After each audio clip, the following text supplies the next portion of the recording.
My name is Elizabeth Summers. I was the mother of a beautiful baby girl named Emily. She was my world, my everything. On the last night of September, me and my husband Henry got into a huge argument. I don't remember over what exactly, but I grabbed my coat and Emily and began to head out until Henry pushed me into the counter. The shock from the hit caused me to drop Emily, who landed headfirst with a loud thud. Filled with rage, I took a kitchen knife from the drawer and rammed it into Henry's neck. Henry stumbled to the ground, bleeding to death. I panicked and snatched his wallet and keys, then headed outside with Emily. We got in his car and sped off. I recall crying on the drive out of state, thinking about how I could lose Emily, how I left her without a father, and if the police find me, a mother. After a good hour or two, we stopped at a lonely motel in the middle of nowhere. The sign read, Day and Night Motel. A large sun with a moon on its back spun on top of the sign. I parked the car in front of the main office. I locked the doors when I got out and made sure to keep the car and Emily in sight as I entered. A rude employee sat at the counter. He ignored me and kept his eyes glued on the television hanging overhead. After I threw a coin at him from my pocket, he finally paid me attention. He had me sign my name and phone number on a paper. Then we continued on with the payment. I used Henry's card and took the keys after it went through.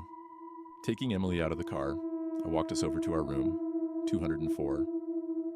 It lied on the second floor all the way to the far end. I opened the door and laid Emily on the bed. I stayed with her for a while, then stepped into the bathroom to wash my face. Not because it was dirty, but just to calm myself down. An odd static sound came from the room, like a television just turned on to no signal. The strange part about it was I didn't remember seeing any television in the room when we entered. Emily started to cry, so I instinctively rushed into the room to comfort her. I froze in my tracks as a tall creature with tangled wires, forming a body and a television for a head, stood before me. A car battery rested in what could otherwise be thought of as its chest or heart. The television creature dangled Emily upside down as she continued crying. It turned to face me as soon as I'd walked into the room.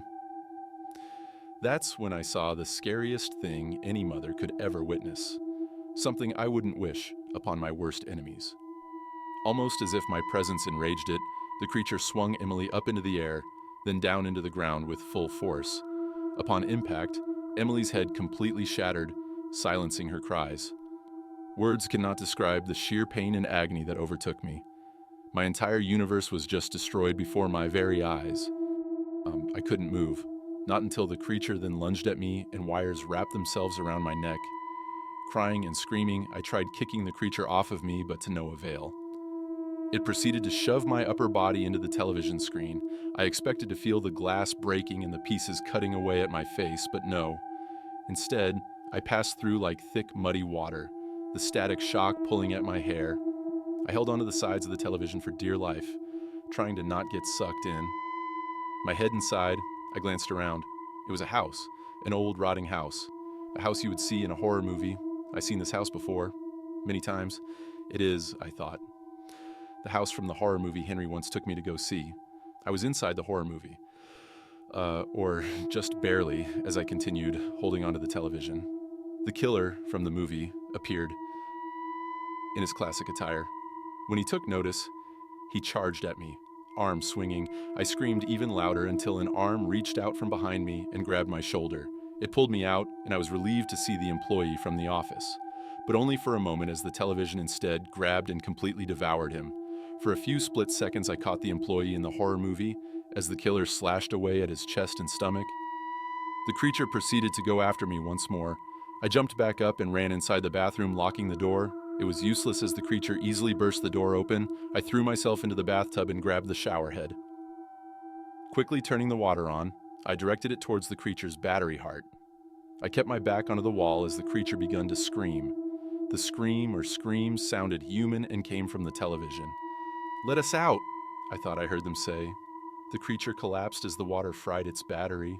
The television that was its head fell onto the ground, cracking the screen. I let the water run as I sat down in the tub, attempting to make sense of what just happened. Um, I'm currently staying with a friend. They agreed to keep my stay private until I decide what to do. I know through a relative that the cops are currently looking for me. Although my friend has trouble believing my story, she agreed to get rid of all televisions and computers in her house. I didn't ask her to, so I could feel safer.